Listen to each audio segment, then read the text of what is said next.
அறிவோம் ஆரோக்கியம் நேயர்கள் அனைவருக்கும் அன்பான வணக்கங்கள். நான் ஸ்ரீவர்மா மருத்துவமனையின் மகளிர் சிறப்பு மருத்துவர் ஜெயரூபா. இந்த நாள் இனிய நாளாக அமைய என்னுடைய மனமார்ந்த வாழ்த்துக்களும், பிரார்த்தனைகளும். சில பேர் சொல்றத நம்ம கேட்டுருக்கோம். தொடர்ந்து எனக்கு சளி இருந்துட்டே இருக்கு டாக்டர். இது எப்பதான் எனக்கு சரியாகும்னே தெரியல. மாசத்துல 3 வாரம் எனக்கு சளி இருக்கு. ஏதோ 1 வாரம் தான் கொஞ்சம் நான் ஃப்ரீயா இருப்பேன். எப்பவுமே எனக்கு சளி இருந்துட்டே இருக்கு அப்படின்னு சொல்லுவாங்க. ஸோ இதற்கான காரணங்கள்லாம் என்ன? இதை எப்படி நம்ம நிரந்தரமா சரி செய்றது? அத பத்தி தான் நம்ம இன்னைக்கு பார்க்க இருக்கிறோம். ஸோ தொடர்ந்து சளி இருக்கிறது. எனக்கு இதனால அடிக்கடி இருமுறேன். ஸோ இருமும் பொழுதெல்லாம் சளி வெளிய வருது. திடீர்னு மூக்கு அடைச்சுக்குது.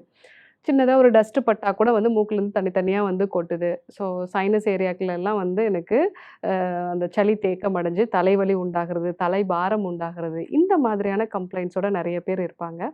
ஸோ அதாவது கஃபதேகின்னு நம்ம சொல்லுவோம். உடம்புல கஃபத்தோட அளவு அதிகரிக்கிறது. இது எதனாலலாம் தொடர்ந்து அவங்களுக்கு சளி பிடிச்சுட்டே இருக்கு. தொடர்ந்து இருமல் அதே மாரி எப்பவுமே இருமி துப்பும்போது நெறைய சளி இருக்கு அப்படின்னு சொல்றாங்க. ஸோ இது எதனால அப்படின்னா, ரொம்ப காமனான ஒரு ரீசன் என்ன பார்த்தீங்கன்னா, அலர்ஜி. ஸோ அலர்ஜி இருக்கு அப்டின்னா, அவங்களுக்கே தெரிஞ்சிருக்காது.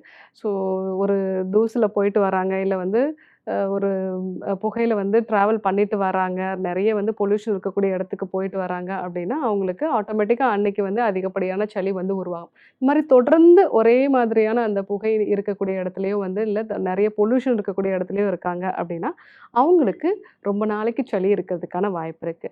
ஸோ 2வது அவங்களுடைய நோய் எதிர்ப்பு சக்தி ரொம்ப கம்மியா இருக்கிறது. ஸோ அவங்க நல்ல ஆரோக்கியமான உணவுகள் எடுத்துக்கல அப்படின்னா கூட அவங்களுக்கு இந்த நோய் எதிர்ப்பு சக்திங்கிறது ரொம்ப கம்மியா இருக்கும். அதனால சின்னதா ஒரு இன்ஃபெக்ஷன் வந்தா கூட தொடர்ந்து அவங்களுக்கு அந்த பிரச்சனை இருந்துட்டே இருக்கும். ஸோ நெறைய குழந்தைங்கள்ட்ட இந்த பிரச்சனைய பார்க்கலாம். ஸோ வீட்ல இருக்கும்பொழுதெல்லாம் நல்லா இருக்காங்க டாக்டர். அவங்கள நான் ஸ்கூலுக்கு அனுப்பிச்சேன் அப்படின்னா, ஸ்கூல்ல ஏதாவது ஒரு குழந்தைக்கு கண்டிப்பா கொஞ்சம் கோல்டு இருக்கும். உடனே இவனுக்கும் கோல்டு வந்துருது அப்படின்னு சொல்லுவாங்க. ஸோ இந்த மாரி கண்டிஷன் பார்க்கும்பொழுது அவங்களுக்கு நோய் எதிர்ப்பு சக்தி ரொம்ப கம்மியா இருக்குங்கிறது அர்த்தம். 3வதா சில நபர்களுக்கு செரிமான கோளாறுகள் இருக்கும். ஜிஇஆர்டி மாதிரியான பிரச்சனைகள். அதாவது ஆசிடிட்டி இருக்கும். ஸோ இந்த மாரி ஆசிடிட்டி இருக்கிறதுனால, அவங்களுக்கு அந்த வயிற்றில இருக்கக்கூடிய அமிலம் மேல அது நுரையீரல் பகுதிகளுக்கு உள்ள போம்பொழுதோ, இல்ல அங்க ஒரு இரிட்டேஷன கிரியேட் பண்ணும்போதோ, ஸோ இயல்பா நமக்கு அங்க ஒரு இரிட்டேஷன் கிரியேட் ஆகுது அப்படின்னாலே, நுரையீரல்ல சளி தொடர்ந்து உருவாக ஆரம்பிக்கும். ஸோ அது அவங்களுக்கு எப்பவுமே சளி இருக்கிற மாரி இருக்கும். வறட்டு இருமல் இருக்கிற மாரி இருக்கும். சில பேர் அந்த இருமலோட சளியும் வெளிய வருது அப்படிங்கிறத சொல்லுவாங்க. இது அதிகமா பேசக்கூடிய நபர்கள், அதே மாரி தொடர்ந்து செரிமான கோளாறு இருக்கக்கூடிய நபர்களுக்கு இந்த பிரச்சனைகள் நம்ம பார்க்கலாம்.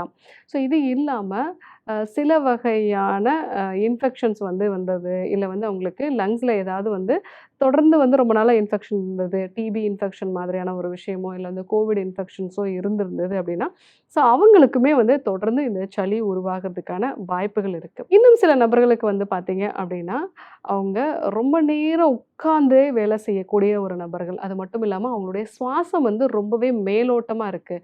ரொம்ப ஸ்ட்ரெஸ்ஃபுல்லா இருக்கேன் அப்படின்னு சொல்லக்கூடிய நபர்கள். ஏன்னா நீங்க எப்பல்லாம் ஸ்ட்ரெஸ்ஃபுல்லா இருக்கீங்களோ, அப்பல்லாம் நீங்க கவனிச்சு பார்த்தீங்க அப்படின்னா, உங்களுடைய சுவாசம் ரொம்பவே மேலோட்டமா தான் இருக்கும். ஸோ அந்த மாரி மேலோட்டமா இருக்கும்போது, அந்த நுரையீரல்ல இருக்கக்கூடிய மேல் பகுதி மட்டுமே அதிகமா உங்களுக்கு அந்த காற்ற எக்ஸ்சேஞ்ச் பண்ணும். பட் கீழ் பகுதியில இருக்கக்கூடிய நுரையீரல் பகுதிகள் கரெக்ட்டா அதற்கான அந்த அந்த காற்று உள்ள போய் விரிவடையக்கூடிய தன்மை இல்லாதனால, தொடர்ந்து அங்க சளி தேங்க ஆரம்பிக்கும். ஸோ இந்த மாரி இருக்கக்கூடிய நபர்கள் ரொம்ப அதிகமா எனக்கு டயர்டா இருக்கு டாக்டர் அப்படின்னு சொல்லுவாங்க. அதே மாரி உடம்புல ஒரு இன்ஃப்ளமேஷன் எப்பவுமே இருந்துட்டு இருக்கு.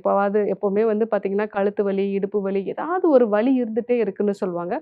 ஸோ அவங்களுக்கு தேவையான அளவு ஆக்ஸிஜன் உடம்புக்கு கிடைக்கல. ஸோ அதனால தான் அவங்க உடம்புல இந்த இன்ஃப்ளமேஷன் இருக்கு. ஸோ அதனால ஏதாவது ஒரு வலி இருக்கிறதோ, இல்ல எப்பவுமே எனர்ஜி லெவல் ரொம்ப டவுனா இருக்குன்னு சொல்லுவாங்க. சின்ன சின்ன விஷயங்கள் கூட ரொம்ப இரிட்டேட் ஆகுதுன்னு சொல்லுவாங்க. அதே மாரி மனதளவிலுமே ரொம்ப ஒரு ஆங்ஷியஸாவும், ஒரு டென்ஷனாவும் எப்பவுமே இருப்பாங்க. ஸோ இந்த மாரி இருக்கக்கூடிய நபர்களுக்கும் தொடர்ந்து சளி இருக்கிறதுக்கான வாய்ப்பு இருக்கு. இது இல்லாம உணவுல நீங்க அதிகமான இனிப்பு சம்பந்தமான உணவுப் பொருட்கள், எண்ணெயில பொரிச்ச உணவுப் பொருட்கள், பால் சம்பந்தமான உணவுப் பொருட்கள், இத நீங்க தொடர்ந்து நெறைய எடுத்துட்டு இருக்கீங்க அப்படின்னா, அதனால கூட உங்களுக்கு தொடர்ந்து சளி இருக்கிறதுக்கான வாய்ப்புகள் இருக்கு. ஸோ இந்த மாரி உங்களுக்கு தொடர்ந்து சளி இருக்கு அப்படின்னா, நீங்க நான் சொன்ன அந்த மற்ற விஷயங்கள் எல்லாத்தையுமே இதற்கு காரணமான விஷயங்கள் எல்லாத்தையுமே அவாய்ட் பண்றது நல்லது. ஸோ செடன்டரியான லைஃப் ஸ்டைல்ல இல்லாம ஒரு ஆக்டிவான ஒரு நபரா மாறுறது நல்லது. உணவுப் பொருட்கள்ல அதிகமான சர்க்கரையோ, அதே மாரி பால் சம்மந்தமான பொருட்களோ, எண்ணெயில பொரிச்ச உணவுகளையோ வந்து தவிர்க்கிறது நல்லது. ஸோ ஏதாவது வந்து ஒரு அலர்ஜி இருக்கு அப்படின்னா, அது எதனால வருது அப்படிங்கிறத பார்த்துட்டு, அதற்கேற்ற மாரியான சிகிச்சை முறைகள வந்து ஃபாலோ பண்றது நல்லது. ஒருவேளை ஏதாவது ஒரு டிபி இன்ஃபெக்ஷனோ, இல்ல ஒரு கோவிட் இன்ஃபெக்ஷனோ வந்து எனக்கு நுரையீரல வந்து பாதிச்சிருக்கு அப்படின்னா, அந்த சுவாச பயிற்சிகள தொடர்ந்து பண்றது நல்லது. ஸோ அந்த மாரி பண்ணும்போது நுரையீரலும் வந்து பலப்படும். ஒருவேளை அசிடிட்டி சம்மந்தமான பிரச்சனைகள் இருந்ததுன்னா, அதற்கான உணவு முறைகளையும், சிகிச்சை முறைகளையும் ஃபாலோ பண்றது நல்லது. ஸோ இந்த மாதிரி தொடர்ந்து சளி இருக்கு அப்படின்னு சொல்லக்கூடிய நபர்கள் வந்து திரிகடுக்கு சூர்ணம் வந்து எடுத்துக்கலாம். திரிகடுகு அப்படின்னு சொல்றது சுக்கு, மிளகு, திப்பிலி இது 3மே சேர்ந்த ஒரு கூட்டுப்பொருள். ஸோ இத வந்து நீங்க ஈக்குவலா வந்து எடுத்துக்கலாம். சுக்கு வந்து தோல் வந்து நீக்கிடணும். அதே மாரி மிளகு, திப்பிலி இத லைட்டா நீங்க வறுத்துட்டு ஈக்குவல் குவான்டிட்டி எடுத்து நல்லா வந்து பொடி பண்ணி வச்சுட்டு, ரெகுலரா தூங்க போறதுக்கு முன்னாடி வந்து ஒரு 1/2 டம்ளர் வெதுவெதுப்பான பால்ல வந்து ஒரு 3 பிஞ்ச் அளவுக்கு திரிகடுகு சூர்ணம், 1 பிஞ்ச் அளவுக்கு மஞ்சள் தூள், கூடவே பனங்கற்கண்டு சேர்த்து வந்து நம்ம எடுத்துக்கலாம். ஸோ சர்க்கரை வியாதினால பாதிக்கப்படுறவங்க பனங்கற்கண்டு வந்து அவாய்ட் பண்ணிட்டு, இந்த மஞ்சளும், திரிகடுகு சூர்ணம் மட்டும் வந்து சேர்த்துக்கலாம். ஸோ இந்த மாதிரி நீங்க ரெகுலரா எடுத்துட்டு வந்தீங்க அப்படின்னா, இந்த திரிகடுகு அப்படிங்கிறது நமக்கு செரிமான சக்தியும் வந்து இம்ப்ரூவ் பண்ணும். ஏன்னா நெறைய பேருக்கு இன்னைக்கு வயிற்றுல வந்து அமிலம் மேல வர்றதுக்கு காரணம் வந்து அந்த வயிற்றுல இருக்கக்கூடிய அமிலத்தோட தன்மை வந்து சரியான அளவுல இல்லாம இருக்கிறது தான். ஸோ அதனால இந்த திரிகடுகு எடுத்துக்கும்போது உங்களுக்கு செரிமான சக்தியும் வந்து அது இம்ப்ரூவ் பண்ணும். அதே மாரி நுரையீரல்ல இருக்கக்கூடிய சளியும் வந்து இது கட்டுப்படுத்தும். ஸோ அதே மாரி அலர்ஜி சம்மந்தமான பிரச்சனைகளையும் வந்து இது சரி செய்யும். அதே மாரி பசி உணர்வ வந்து நார்மல் ஆக்கி உங்களுடைய இந்த வயிற்று பகுதியில செரிமானத்தையும் வந்து அது ஊக்குவிக்கும். ஸோ இந்த மாதிரியான காரணங்களையும் வந்து இது சரி பண்றதுனால திரிகடுகு சூர்ணம் வந்து ரெகுலரா எடுத்துக்கும்போது, இந்த நாட்பட்ட சளிய வந்து நம்ம சரி செய்யலாம். இல்ல எனக்கு தொடர்ந்து இந்த பிரச்சனை இருந்துட்டே இருக்கு அப்படின்னா, ஒரு மருத்துவர சந்திச்சு ஆலோசனை எடுத்துக்கிறது நல்லது. முக்கியமா குழந்தைகளுக்கு வந்து எப்பவுமே வந்து எனக்கு சளி பிடிச்சுட்டே இருக்கு டாக்டர். அவன ஸ்கூலுக்கு அனுப்புறதுக்கே பயமா இருக்கு.